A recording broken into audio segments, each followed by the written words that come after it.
Wel, dit is donderdag en byna naweek. Goeienaand. Vir die volgende uur bied ons jou die belangrikste nuus van die dag en hierdie is wat jy in die eerste 30 minute kan verwag.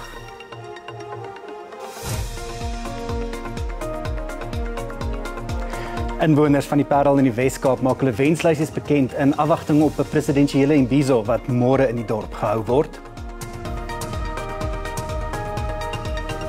En 'n New Yorkse taxi-bestuurder vertel van die 10 minute wat Prins Harry en sy vrou Meghan Markle in sy voertuig was tydens die sogenaamde katastrofiese jaagtog met die paparazzi. En al 7 wonders in minder as 7 dae besoek. Dis 'n nuwe rekord vir 'n Britse avonturier.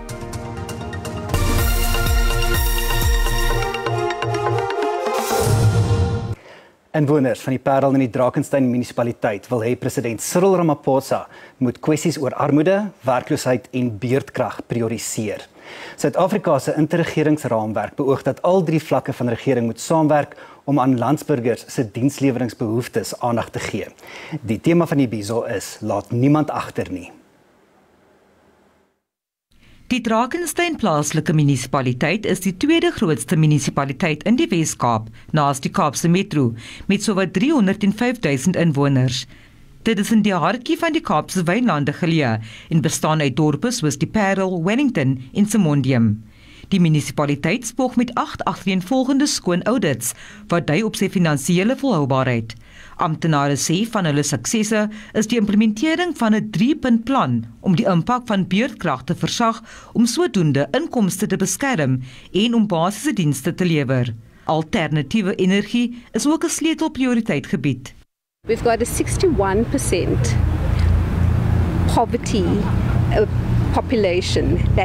poverty-stricken population that we need to deal with, that we really need to take through a socio-economic development process. So that is a fundamental challenge for us. Secondly, of course, that impacts on the high unemployment rate, which is really a reflection of the state of the country. So if I can say in a nutshell, what we would require from the President on Friday is, importantly, that he sees the city of Drakensberg is a well-functioning municipality. But secondly, is really understanding the dire needs of our citizens.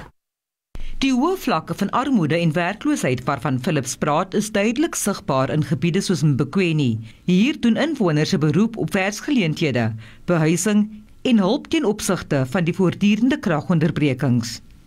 We're crying about the load shedding, to help us about the load shedding, because when you go to the municipality, they told us about that we must buy the plugs, so we can't afford to buy that plugs because we are not working. And we don't have a job for our kids. There's no job for our kids to help us. Dangazi, ons bly saam met ons kinders hier. Ons kinders hulle het 'n plek om te bly hier. Nou moet ons nou die kinders slaap in die kamer, die ander slaap in die dining room. En hulle bou, maar ons kinders kry hulle nie huise nie. As mense wat in die land afkom, dan kry hulle plekke. Hulle is lankal hier, maar dan kry hulle huise. Maar ons kinders kry hulle nie huise hier nie. In 'n nabygeleë Parel Oos-gemeenskap doen inwoners ook 'n beroep op die regering om werk te skep, veral vir jong mense. Hulle sê sosiale ewels soos bendebedrywighede en dwelmmisbruik is 'n groot probleem. Ek wil hê die president moet vir ons werk skaf as jong mense, van ons kry baie swaar hier in die Parel. Ons kry baie verskriklik swaar. As vir my baie seer om te sien hoe swaar kry die mense. Ons sukkel daagliks nou wat die load shedding betref, is 'n baie groot probleem vir ons, want kyk, ons kry nie ons daaglikse take gedoen soos ons dit wil graag hê nie, en dit skep groot probleme. Dit gooi ons daaglikse programme omver, en dan wil ek net sê, ja, ons sit met 'n werkloosheidprobleem en is moeilik want ons kry nêrens werkie. Die president, hy moet slag kom kyk hoe lyk dit in ons omstandighede. En baie van ons kinders, hulle maak matriek klaar, dan sit hulle by die huis, hulle het niks om te doen nie, en dan raak hulle ledig en hulle raak betrokken in geweldskap en so aan. Ontleeders sê Suid-Afrika, wat die onbenydenswaardige reputasie het van die wêreld se mees ongelyke samelewing, staar 'n magt om komplekse probleme in die gesig. Samewerking tussen alle regeringsvlakke is noodsaaklik. Presidensiële imbizos is daarop gemik om alle regeringsvlakke bymekaar te bring om met mekaar en gemeenskappe in gesprek te tree. Ander munisipaliteite in die land sukkel met koalisies byvoorbeeld. Ons het nie hierdie probleem hier in Drakenstein nie. Ons het 'n relatiewe stabiele regering vir die laaste 10 jaar. So die politieke administratiewe stabiliteit is daar. Die groot uitdaging vir Drakenstein is om die gaping te kleiner te maak tussen die ryk en arm. Ons het nog steeds die rivier en die treinspoor wat gemeenskappe skei. En dit is ook so dat gemeenskappe aan die ooste kant van die rivier gaan nog steeds gebrek onder aspekte soos armoede, ongelykheid, bendegeweld, dwelmsmisbruik. Dit is alles kinders van armoede. Dit sal die 6de presidensiële imbizo wees en gemeenskappe sal 'n geleentheid kry om hulle diensleweringskwessies met die hoogste vlakke van regering te bespreek. Vanessa Puna, SAK nuus, die Parel. Suid-Afrika se beeld as 'n baken van hoop verkrummel teen 'n snelle tempo. Die land is volgens sommiges in die greep van grootskaalse wetteloosheid en noodsaaklike infrastruktuur word vernietig. Die regering moet nou miljarde rand bestee om honderde geplunderde treine te herstel of te vervang nadat hulle onderdele verkoop is. En dan het rommel en onwettige storting sommige gebiede in stortingsterreine verander. We also know who is vandalizing public infrastructure. It is important for us as a nation, as a people, to say no to the vandalization of our public infrastructure. We must draw a line and say no, we will not allow this to happen, and it cannot happen in our name. 'n Skerp vermaning deur die staatshoof by 'n presidensiële imbizo. Maar sy pleidooie val op dowe ore. Sommige betogers gaan uit hulle pad om onontbeerlike geriewe in gemeenskappe te vernietig. Ander plunder net. Hulle verkoop dele van straatligpale by skrootwerwe. Sommige bevraagteken Suid-Afrikaners se patriotisme. We don't love our country. The way we are doing things is unacceptable. To destroy things that we were supposed to use, then we destroy them. We're vandalizing them. At the next time, we want the service, we want the good things, but we destroy them. We do love South Africa, but the problem, I think the people start destroying the infrastructure because of they have lost hope in the government. I don't think we love South Africa, because the way we are doing things, we are vandalizing and we are terrorizing our country, so we are damaging our own things, and these things they are going to need money in return so that we can restore them again. Waar het alles skeef geloop? 'n Kenner meen, die vernietiging gebeur omdat die skuldiges nie aan die pen ry nie. These things happen where when people do wrong things, there are no consequences. And I think for quite a while now, we've seen a culture developing in South Africa, a culture of lawlessness, basically. It is partly, I think, a failure of governance, and I think that is where we should start. Dr. Ngulunga sê die land se leiers moet ook die voorbeeld stel. There has to be a culture. A culture is to emerge of respecting law, of respecting public authority, but for that culture to emerge, those in power also have to respect the rules. When ordinary people see that the powerful do the wrong things and get away with them, then they tend to be encouraged, to do the kinds of things that we are talking about. Ngulunga reken ontevredenheid met die heersende politieke klas speel ook 'n groot rol. Baie Suid-Afrikaners moet alternatiewe maniere vind om te midde van 'n sukkelende ekonomie te oorleef. Dit beteken alle meer Suid-Afrikaners probeer hul inkomste aanvul deur middel van 'n tweede werk. Die inflasiekoers wat die afgelope 2 jaar voortdurend opwaarts neig, het verskeie verbruikers in 'n wurg gereep beet. Weens stygende voedselpryse sukkel die in die laer inkomste groep om kop bo water te hou. en dwing baie om alternatiewe maniere te vind om te midde die hoë inflasie te oorleef. Refilwe Mponyo het geen keuse gehad om 2 ekstra werksgeleenthede te onderneem gedurende hierdie rampspoedige ekonomiese tye nie. En dit help my baie met ander goeders wat ek kan nie doen nie met die geld wat ek kry by die werk. At least hierdie ene kan help om 'n kinders se skoolfees betaal, rekenings betaal, die ander goeders soos ek gesê het wat ek kan nie doen nie met die ander geld. En dit maak my lewe bietjie baie maklik.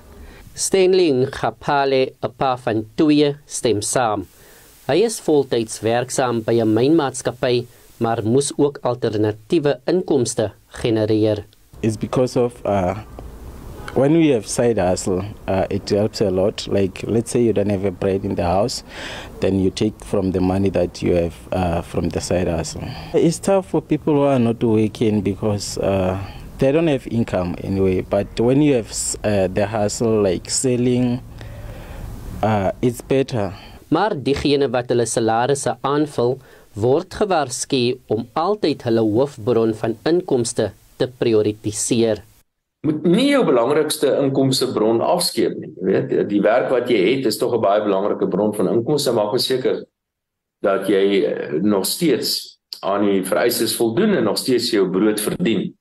So gesê, en seker te maak dat jy jou salaris verdien wat jy aanvanklik met jou werkgewer ooreengekom het mee. So, maar ek is glad nie verbaas dat al meer en meer mense probeer om op 'n of ander manier ekstra inkomste te genereer. Volgens 'n New Bank South Africa verslag het die gemiddelde salaris in die land verswak. Dit is onder meer weens 'n onderpresterende ekonomie, hoë werkloosheid en skerp inflasie. Intussen skets die jongste uitslae van die kwartaallikse arbeidsmag 'n swart prentjie vir diegene wat die arbeidsmark wil betree. Die werkloosheidssyfer vir die eerste kwartaal van die jaar is meer as 30%, wat dit een van die hoogste in die wêreld maak. Van die bydraende faktore sluit in die voortsleepende beurtkrag en die ekonomie wat op 'n slakkepas groei. Rood meen egter die ekonomie sal kop optel. So oorhoofs is daai die strukturele probleme wat ons het in die ekonomie, maar op die kort termyn is dan 'n sekere prysskokke soos byvoorbeeld die skielike stygings in die brandstofpryse en dis meer. Ek dink inflasie gaan in die kort termyn gaan dit miskien hier rond dobber vir 'n maand of 2-3 en dan verwag ek dat die inflasiekoers gaan geleidelik begin afkom. So ek is nie te bekommerd oor die korttermyn vir inflasie nie en ek dink ons kan praat van inflasie seker van wel nie ver nie, maar seker rondom 5% hier teen die einde van die jaar. Terwyl baie Suid-Afrikaners dit waag om 'n ekstra geldjie te maak, bly kospryse styg wat verdere druk op die sak plaas.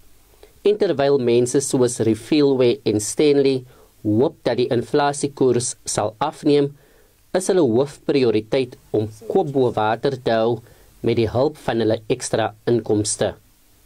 Reginald Witboy, SAK nuus, Kimberley.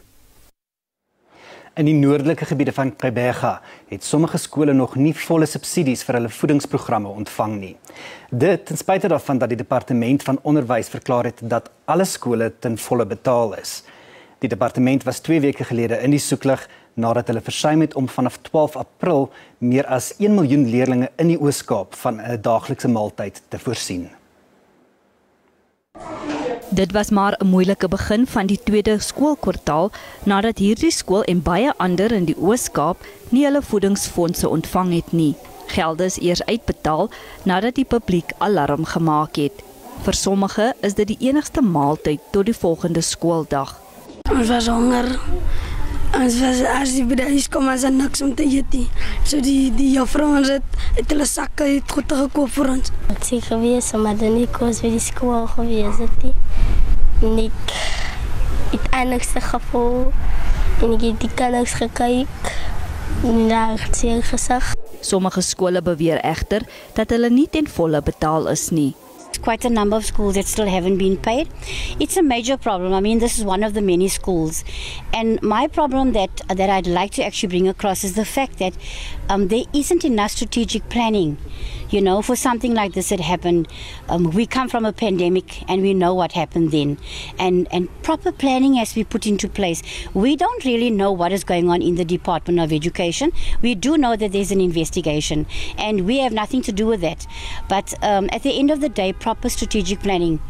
We're sitting with schools where schools had to be dismissed early. And that means a child is missing out on a day. We have children that are really coming from poverty-stricken areas where the last meal was the night before. So when they get to school, this is all that they have to eat. And what do we do now when these children have to go home, again without a meal? Dit is ook die geval by Laerskool Greenville. Het was baie zwaar geweest en niemand worry oor ons nie. En as van die kinders se ouers dat die hulle brood in kan sit, hulle gaan swaar by die is, het baie kans of iets 'n situation. Ek selfe gevoel vir my vir laas jaar. Het was baie zwaar geweest. Daarom sê ek die van by die skool moet hulle gaan altyd moet die pad gevra het vir die elektrisiteit, maar die was niks hier by ons skool geweest nie. At the moment we are supplying the children with food, but I don't think the money will be enough for the children for the rest of the term, actually, because there's a lot of stuff that's still needed in the feeding room. So, but we're coping for now. We are coping with the food we have for the children, but I don't think it will last. Volgens die Departement van Onderwys is alle skole betaal.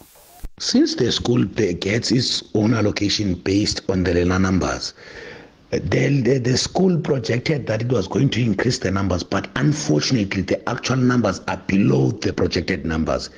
Therefore, we have given the school its allocation based on the actual numbers, not on the projections, because we get funded on the learner numbers, not on the projections. Byna 5000 skole in die Oos-Kaap is deel van die voedingsprogram. Ons gaan van die Oos-Kaap na die Wes-Kaap. Die minister van Menslike Nedersettings, Mameloko Kubayi, het die Tuinroete distriksmunisipaliteit in die Wes-Kaap besoek om die vordering met behuisingsprojekte te evalueer. Kubayi, sowel as ander nasionale ministers, is in die provinsie voor môre se presidentsiële imbizo in die Parel. Sy titelaktes aan inwoners van die Kolweni informele nedersetting in Plettenberg Baai oorhandig en verskeie ander projekte in Knysna George en Mossel Baai besoek. Blydskap om uiteindelik huiseienaars te wees. Oh, I'm feeling so good because I was waiting for this for years. I have something that I will leave for my children. Ek voel nou gelukkig vir die huis wat ek eigenaar is van my huis. Ek is dankbaar en bly vir dit. Ek het baie lang jare gewag, amper oor die 20 jaar gewag vir my. Die Kolweni projek het baie terugslag gehad, maar is uiteindelik weer op dreef. We are here handing over title deeds, as you know that part of our commitment is to issue out title deeds across the country and improve so that people can have security of tenure in terms of their properties. So that is one of the areas. We'll be visiting one of the areas in another, in the Knysna municipality, where there's been temporary residents that have been sitting there. The mayor had reached out for me to come and see and be able to provide solutions. Gesprekke met distriksamptenare was ook positief. Some of the new projects is to make provision for student accommodation, which is not necessarily part of what the local municipalities are doing, but the Minister Kubayi, have also given us advice in terms of how can we go about and even resourcing funding to provide for students in the space for accommodation. Kubayi sluit môre by president Cyril Ramaphosa en verskeie ander nasionale ministers aan in die Parel vir die presidensiële imbizo. Tanya Krause, SAK nuus, Plettenberg Baai in die Wes-Kaap. Wel net hierna vertel 'n New Yorkse taxi-bestuurder vir die 10 minute wat Prins Harry en sy vrou Meghan Markle in sy voertuig was. So bly ingeskakel daarvoor.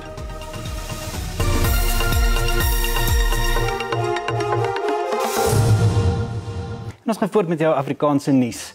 Die sogenaamde byna katastrofiese jaagtog waarby Prins Harry en sy vrou Meghan Markle in New York betrokke was, is glo effens oordrewe.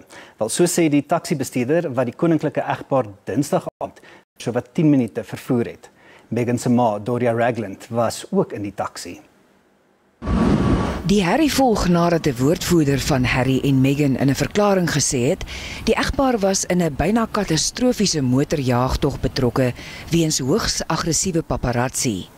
Die woordvoerder het voorts gesê, die jaagtog van 2 ure het byna talle ongelukke met voetgangers, padgebruikers en polisiebeamptes veroorsaak. Hoewel die paparazzi die taxi in motors en op bromponies en elektriese fietsse agtervolg het, was hulle volgens Singh nie aggressief nie. Singh het glo die koninklike egpaar op versoek van 'n veiligheidswag by 'n polisiekantoor in Manhattan opgelaai. Hy het gesê Harry en Meghan was wel senuweeagtig, maar hulle lewens was vir die minstens 10 minute in sy taxi nie in gevaar nie. I'm not sure it was with me, maybe prior to me. Prior to me maybe. But the driving because their emotions were pretty high, because all of a sudden they thought there was no paparazzis. Paparazzis came out of nowhere. Intussen sê die polisie die fotograwe het wel die egpaar se reis uitdagend gemaak, maar daar was geen ongelukke, beserings of inhegtenisnemings nie. Die twee het glo verskeie kere van voertuig verander om die paparazzi te ontwyk. Singh beskou Harry en Meghan as gawe mense nadat hy met $50 vir sy moeite beloon is. Die voorval het herinneringe opgeroep van die dodelike jaagtog wat in 1997 in die Franse hoofstad Parys die lewe van Harry se ma, prinses Diana, geëis het. My feelings were normal, but I'm sure their feelings were more intense because his mom, Princess Diana, died in a crash running away from the paparazzis. So I think their emotions must have been higher. Die koninklike familie wou nie kommentaar lewer oor die voorval nie. Ons bly in Amerika. Die staat Montana het die eerste in die land geword wat die Chinese sosiale media platform TikTok verbied. Wetgewers is bekommerd dat die Chinese regering toegang kry tot Amerikaanse gebruikers se inligting deur die toepassing. Die verbod maak dit onwettig vir toeverskaffers om vanaf Januarie die TikTok toepassing in die staat beskikbaar te stel. TikTok self kan ook 'n boete van R194.000 per dag opgelê word per gebruiker in die staat. Die Chinese eienaar van TikTok, ByteDance, ontken dat die Chinese regering toegang het tot gebruikers se inligting. In die wêreld se oudste en mees volledige Hebreëse Bybel het 'n allemintige R737,5 miljoen op 'n veiling in New York gehaal. Dit is die waardevolste manuskrip wat nog opgeveild is. Die prys het die bedrag van die 1994 verkoping van Leonardo da Vinci se Codex Leicester manuskrip verbygesteek wat vir byna R600 miljoen verkoop is. Die Hebreëse Bybel wat opgeveild is, staan bekend as die Codex Sassoon en is vernoem na die vorige eienaar David Solomon Sassoon. Dit is om en by in die jaar 900 geskryf en bevat al die boeke van die Hebreëse Bybel in een enkele formaat. En 'n Britse avonturier het 'n nuwe Guinness wêreldrekord opgestel deur al 7 wonders van die wêreld in minder as 7 dae te besoek. Jamie McDonald, ook bekend as Adventure Man, het in Maart die indrukwekkende prestasie behaal. See you when I get back. McDonald het sy avontuur by die Groot Muur van China afgeskop. Daarna het hy deur Asië gereis via die Taj Mahal tot by Petra in Jordanië. Wow. Rome was volgende op sy lys om die Colosseum te besoek. People used to fight to the death down there. It just blows my mind. Vir die tweede helfte van sy reis moes McDonald die Atlantiese Oseaan oorsteek om by die Christusbeeld in Rio de Janeiro en Machu Picchu in Peru uit te kom. Breathtaking. Hy het uiteindelik by Chichen Itza in Mexico geëindig, na 6 dae, 16 uur en 14 minute. Die 36-jarige van Gloucester in die weste van Engeland het altesaam 36.783 kilometer op 13 vlugte, 16 taksies, 9 busse en 4 treine afgelê. Daarom voel vir my soos vreeslik baie ure op 'n baie klein vliegtuigstoel. Maar bly ingeskakel, die nuus in Afrikaans gaan net na die weer voort.